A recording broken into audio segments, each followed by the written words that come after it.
Saya pikir itu beberapa poin penting. Dan tidak ada pemerintah menyengsarakan rakyatnya. Apalagi ditarik-tarik ke persoalan-persoalan yang mohon maaf karena ini tahun politik jadi mau dibawa-bawa ke sana. Janganlah.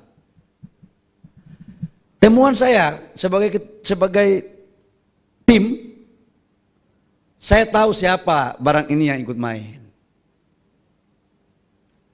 Tapi yakinlah teman-teman, bahwa tidak hanya dari dalam negeri. Saya tahu kok siapa yang di luar negeri. Marilah kita sadar kolektif.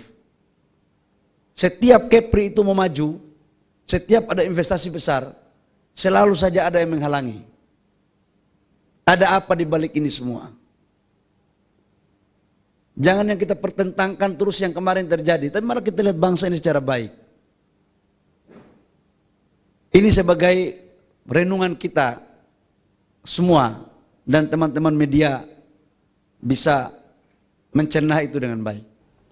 Apalagi? Ada yang mau tanya lagi? Silakan. Aku hari ini setia untuk menunggu pertanyaan kalian. Selamat malam Pak Menteri, saya Iksan dari MNC Portal. Izin Pak Menteri, tadi Pak Menteri menduga ada keterlibatan dari pihak asing yang menyebabkan konflik terjadi di Rempang. Mungkin boleh tahu kalau bisa dibocorkan, negara itu apakah memang ada keterlibatan dengan, maksudnya mereka memiliki pasir kuarsa dan pasir silika juga, atau mungkin kalau boleh ya disebutkan negaranya. Kemudian apakah pemerintah akan mengambil langkah lebih jauh karena kan mereka sudah membuat gaduh, apakah pemerintah akan melakukan investigasi kemudian mengambil langkah hukum lebih jauh seperti itu Pak Menteri? Terima kasih. Yang pertama, saya ingin menyampaikan bahwa kalau menyangkut dengan negara mana saja, itu biasa dalam persaingan. Itu biasa dalam persaingan. Tapi di dalam persaingan itu, ada strategi yang tidak pingin untuk negara A itu maju. Atau berkompetisi dengan negara mereka. Dalam konteks hubungan luar negeri, ada tata kelola dan etika. Saya nggak boleh menyampaikan negara mana. Tetapi saya yakin wartawan punya intuisi lebih tajam daripada saya. Terjemahkan apa saya sampaikan ini. Dan saya yakin kamu hanya mau tanya saya untuk memberikan penegasan terhadap apa yang kamu tahu. Tapi saya percaya tentang apa yang kamu tahu itu benar. Karena kebenaran itu hanya kamu yang memikirkan. Terima kasih.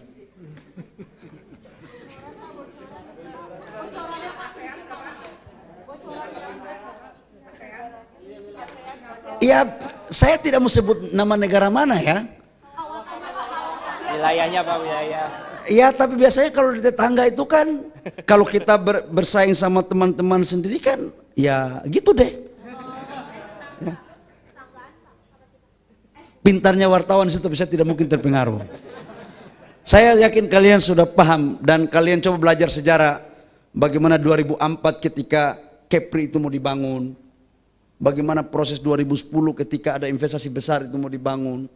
Ada tahapan-tahapan yang selalu kita diadu domba. Tapi mereka lupa bahwa menteri investasinya nggak bisa diadu domba. Nggak bisa barang itu. Nasionalisme kita ini nggak bisa ditukar dengan apapun. Saya untuk negara ini, saya akan pertaruhkan apa saja. Jadi nggak perlu kalian meragukan idealisme saya kepada negara ini untuk ke asing. Nggak mungkin.